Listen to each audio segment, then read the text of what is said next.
আজকের ক্লাসে সবাইকে স্বাগত।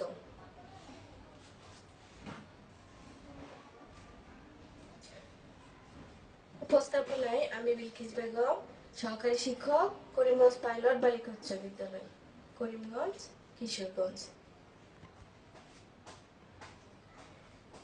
আজ আমি ষষ্ঠ শ্রেণী থেকে বিজ্ঞান বিষয়ের একটি পাঠ নিয়ে আসছি। মেরুদণ্ডী প্রাণী। সুপ্রিয় শিক্ষার্থীরা, মেরুদণ্ডী প্রাণী হলো যাদের মেরুদণ্ড আছে তাদেরকে মেরুদণ্ডী প্রাণী বলে। মেরুদণ্ডী প্রাণীদেরকে আবার 5টি শ্রেণীতে বিভক্ত করা হয়েছে,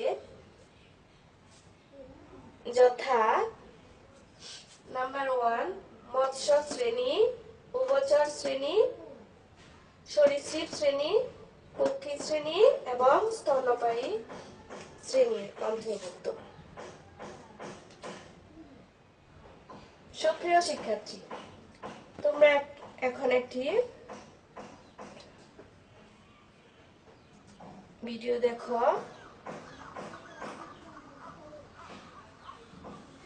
ভিডিওটিতে তোমরা কি দেখতে পাচ্ছ? এখানে কয়েকটি মেরুদণ্ডী প্রাণী দেখতে পাচ্ছ।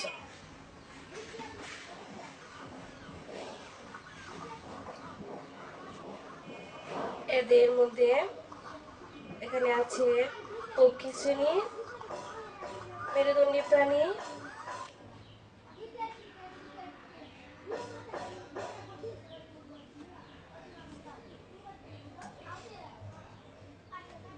সুপ্রিয় শিক্ষার্থীরা, তোমরা এখন মেরুদণ্ডী প্রাণীর যে 5টি শ্রেণীতে বিভক্ত করা হয়েছে তার বিস্তারিত আলোচনা করব। তোমরা সবাই মনোযোগের সাথে শুনবে। ছবিতে তোমরা কি দেখতে পাচ্ছ? ছবিতে তোমরা দেখতে পাচ্ছ মেরুদণ্ডের একটি চিহ্নিত চিত্র। সুপ্রিয় শিক্ষার্থীরা, তোমরা যদি একটা আস্ত মাছ রান্না করো এবং আস্তে আস্তে মাছের নরম অংশগুলো সরিয়ে নাও, যেন মাছের লম্বা কাঁটাটা ভেঙে না যায়। তারপর দেখবে একটা কাঁটা পড়ে আছে। মাছের ঘাড় থেকে লেজ পর্যন্ত যে শক্ত দণ্ডের মতো লম্বা কাঁটাটি দেখতে পাচ্ছ, সেটি হলো মেরুদণ্ড।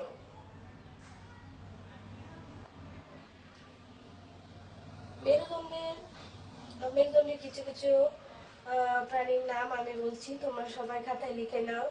মাছ, ব্যাঙ, আঁখি, টিকটিকি, গরু, ছাগল, মানুষ, এগুলি হলো মেরুদণ্ডী প্রাণী। এবং এদের মেরুদণ্ড আছে বলে এদেরকে মেরুদণ্ডী প্রাণী বলা হয়। আবার মশা, মাছি, প্রাণী, প্রজাপতি, চিংড়ি, কাঁকড়া, এগুলি হলো অমেরুদণ্ডী প্রাণী। তোমরা পরের ক্লাসে আমি আবার অমেরুদণ্ডী প্রাণী নিয়ে আলোচনা করব। অমেরুদণ্ডী প্রাণীদের মেরুদণ্ড নেই। সুপ্রিয় শিক্ষার্থীরা, এবার মেরুদণ্ডী প্রাণীর কতগুলি বৈশিষ্ট্য আছে। বৈশিষ্ট্যগুলি তোমরা খাতায় লিখে নাও।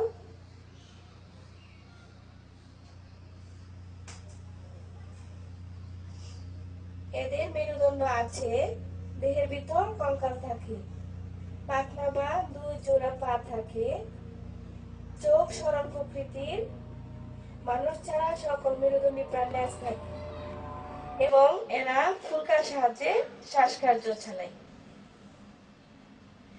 মেরুদণ্ডী প্রাণীদের বৈশিষ্ট্যের ভিত্তিতে বেশ কয়েকটি শ্রেণীতে ভাগ করা হয়েছে, আমি আগেও বলেছি, যেমন মৎস্য, উভচর, সরীসৃপ, পক্ষী এবং স্তন্যপায়ী।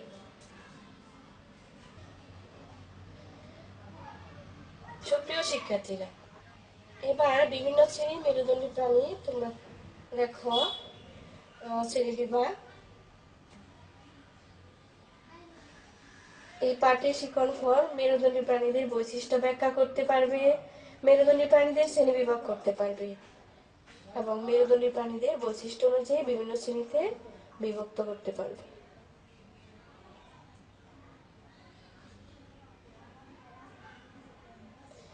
সুপ্রিয় শিক্ষার্থীরা, তোমরা ছবিতে কি দেখতে পাচ্ছ? এরা সবাই পানিতে বাস করে। এরা পাখনার সাহায্যে সাঁতার কাটে। বেশিরভাগ মাছের আঁশ থাকে, কিছু মাছের আঁশ নেই। এরা ফুলকার সাহায্যে শ্বাসকার্য চালায়। এরা মৎস্য শ্রেণীর প্রাণী।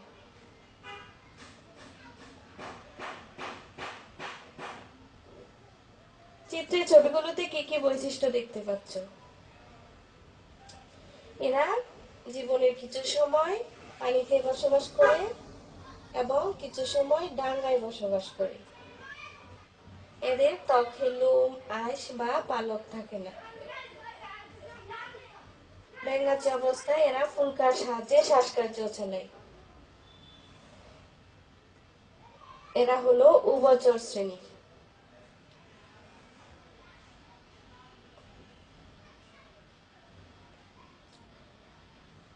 এবার ছবিগুলোতে কি কি বৈশিষ্ট্য দেখতে পাচ্ছ? এরা সাধারণত বুকে ভর দিয়ে চলে। আঙ্গুলে নখ আছে। ডিম ফুটে বাচ্চা বের হয়। ফুসফুসের সাহায্যে শ্বাসকার্য চালায়। এরা সরীসৃপ শ্রেণী। চিত্রের প্রাণীগুলোতে কি কি বৈশিষ্ট্য দেখতে পাচ্ছ?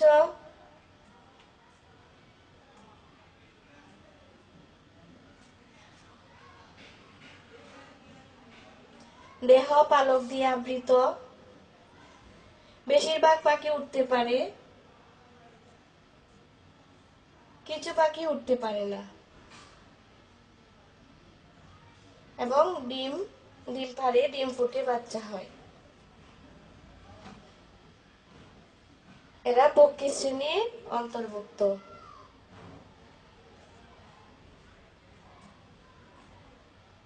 চিত্রের ছবিগুলোতে কি কি বৈশিষ্ট্য দেখতে পাচ্ছ? দেহে লোম থাকে, বাচ্চা মায়ের দুধ খেয়ে বড় হয়। এরা বুদ্ধিমান। এদের মস্তিষ্ক ও দেহের গঠন বেশ উন্নত। স্তন্যপায়ী প্রাণী। এরা হলো গরু, মানুষ, ইঁদুর ইত্যাদি।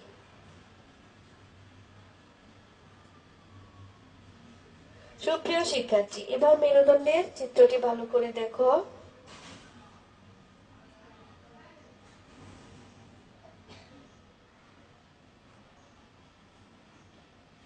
মৎস্য শ্রেণী, উভচর শ্রেণী, সরীসৃপ, পক্ষী শ্রেণী এবং স্তন্যপায়ী শ্রেণীর প্রাণী। সুপ্রিয় শিক্ষার্থীরা, আজকের পাঠের বিষয় ছিল মেরুদণ্ডী প্রাণী এবং মেরুদণ্ডী প্রাণীদেরকে কয়েকটি শ্রেণীতে ভাগ করা হয়েছে। তোমরা আবারও শোনো। মৎস্য শ্রেণী, উভচর শ্রেণী, সরীসৃপ শ্রেণী, পক্ষী শ্রেণী এবং স্তন্যপায়ী শ্রেণী। মেরুদণ্ডী প্রাণীর শ্রেণীবিভাগ তোমরা দলগত কাজ বাসায় করে নিও। মেরুদণ্ডী প্রাণীদের বিভিন্ন ছকের মাধ্যমে কয়েকটি 10টি করে বা 5টি করে মৎস্য শ্রেণী, উভচর শ্রেণী, সরীসৃপ শ্রেণী এবং পক্ষী শ্রেণী, স্তন্যপায়ী শ্রেণীর 5টি অথবা 10টি করে নাম তোমরা লিখে নিবে।